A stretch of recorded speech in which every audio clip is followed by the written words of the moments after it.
இணையதள நேயர்களை மீண்டும் www.qcrc.in என்ற இணையதளத்திற்காக நியூஸ் தமிழ் செய்தி அறிக்கையில் உங்களை சந்திப்பதில் பெருமகிழ்ச்சி அடைகிறோம்.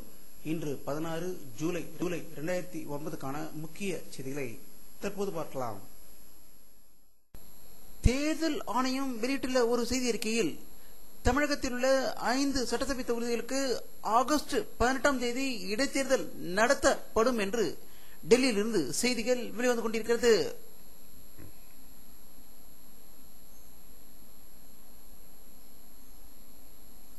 இன்று தமிழக சட்டசபையில் பள்ளி கல்வித்துறை அமைச்சர் தங்கம் தென்னரசு தாக்கல் செய்த ஒரு மசோதாவில் தனியார் பள்ளிகளில் கட்டணம் வசூலிப்பதை முறைப்படுத்த சட்ட மசோதா நிறைவேற்றப்பட்டதாகும்.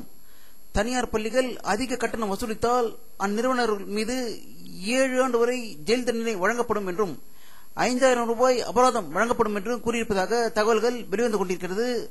அரசு பள்ளிகளில் அதிக கட்டணம் வசூலிப்பது பற்றி இதில் குறிப்பிடப்படவில்லை என்பது குறிப்பிடத்தக்கது.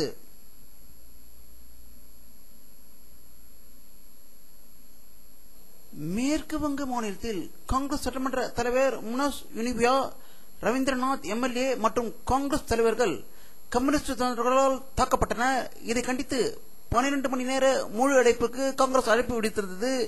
இதில் ஏற்பட்ட கலவரத்தில் காங்கிரஸ் தொண்டர் ஒருவர் பலியானதாகவும் அங்கு பஸ்கள் எரிக்கப்பட்டதாகவும் கொல்கத்தாவிலிருந்து செய்திகள் வெளிவந்து கொண்டிருக்கிறது.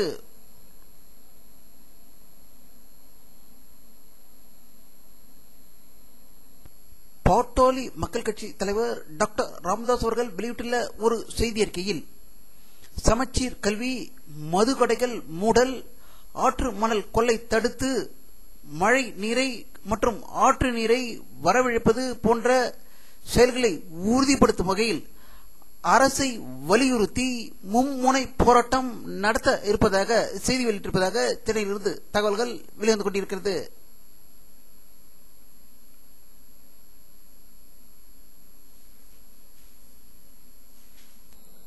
சோமாலியா நாட்டின் கொள்ளையர்களால் கடத்தப்பட்ட இந்திய கப்பல் 14 ஊழியர்கள் மீட்கப்பட்டதாகவும் இந்தியா பிரான்ஸ் நாட்டு போர்க்கப்பல்கள் கூட்டு முயற்சியால் இது வெற்றிகரமாக நடைபெற்றதாக டெல்லியிலிருந்து தகவல்கள் வெளிவந்து கொண்டிருக்கிறது.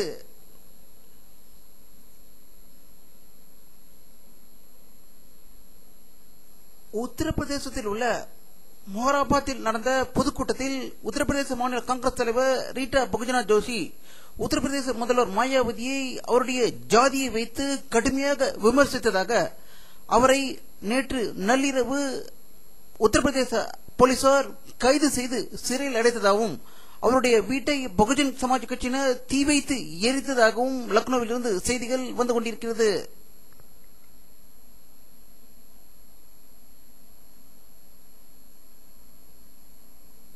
உத்தரப்பிரதேச மாநில முதல்வர் மாயாவதியை ஜாதியை வைத்து கடுமையாக தாக்கி பேசியதாக உத்தரப்பிரதேச மாநில காங்கிரஸ் தலைவி கைது செய்யப்பட்டார். இதற்கு பாராளுமன்றத்தில் கடும் அமளி ஏற்பட்டு இரு அவைகளும் ஒத்திவைக்கப்பட்டன. இன்று இதற்கு பதிலளித்த காங்கிரஸ் தலைவர் சோனியா காந்தி அவர்கள் அதற்கு வருத்தம் தெரிவிப்பதாக டெல்லியில் செய்தியாளர்களிடம் தெரிவித்ததாக தகவல்கள் வெளிவந்து கொண்டிருக்கிறது.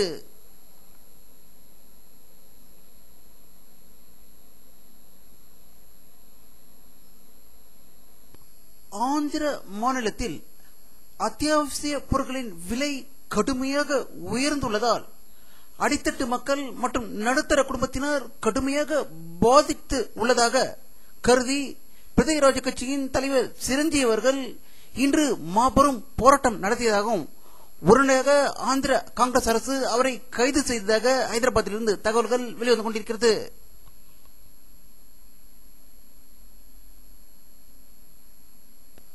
எகிப்து தலைநகர் கொய்ரோவில் நடந்த அணிசேரா நாடுகள் மாநாட்டுக்கு பிறகு பாகிஸ்தான் பிரதமர் கிலானியுடன் பாரத பிரதமர் மன்மோகன் சிங் அவர்கள் பேச்சுவார்த்தை நடந்ததாகவும் தீவிரவாதிகளுக்கு எதிராக இரு நாடுகளும் ஒன்றிணைந்து பாடுபடும் என்றும் மும்பை தீவிரவாத தாக்குதலில் ஈடுபட்டவர்களை சட்டத்தின் முன் நிறுத்துவோம் என்று திரு கிலானி செய்தியாளர்களிடம் தெரிவித்ததாக கொய்ரோவிலிருந்து செய்திகள் வெளிவந்து கொண்டிருக்கிறது.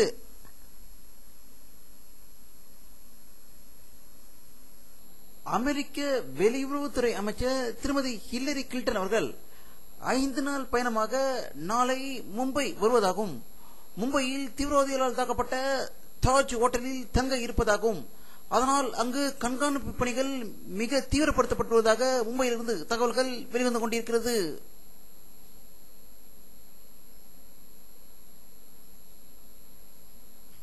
சீனாவில் இரு பிரிவினரிடையே ஏற்பட்ட பயங்கர மோதலில் 200க்கும் மேற்பட்டோர் கொல்லப்பட்ட நிலையில் அங்கு ராணுவம் குவிக்கப்பட்டிருந்தது.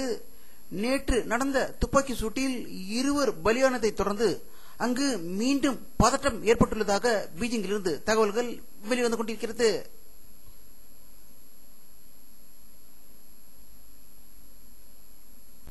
ஈரான் தலைநகர் டெஹ்ரானிலிருந்து புறப்பட்டு சென்ற விமானம் விபத்துக்குள்ளாகி 168 பேர் பலியான நிலையில் அதனுடைய கருப்பு பெட்டி கிடைத்திருப்பதாகவும், ஆனால் அதில் பயங்கர சேதம் ஏற்பட்டுள்ளதால் அவற்றின் மூலம் உண்மையை கண்டறிவதில் சிக்கல் ஏற்படும் என்று டெஹ்ரானில் இருந்து செய்திகள் வெளிவந்து கொண்டிருக்கிறது.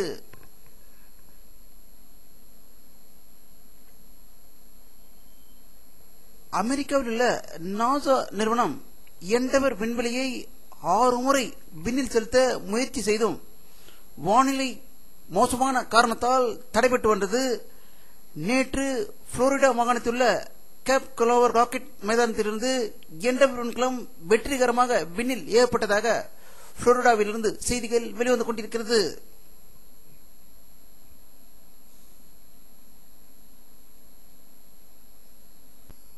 வானிலை அறிக்கை 16 ஜூலை 2009 பிற்பகல் 3 மணியில் எடுக்கப்பட்ட சேட்டலைட் புகைப்படத்தை தற்போது பார்த்துக் கொண்டிருக்கிறீர்கள்.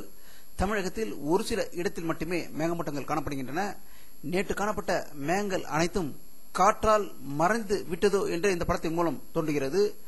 ஆனால் கேரளா, கர்நாடகா கடலோரங்களில் மேகமூட்டங்கள் அதிகம் தென்படுவதை இந்த படத்தில் காணலாம்.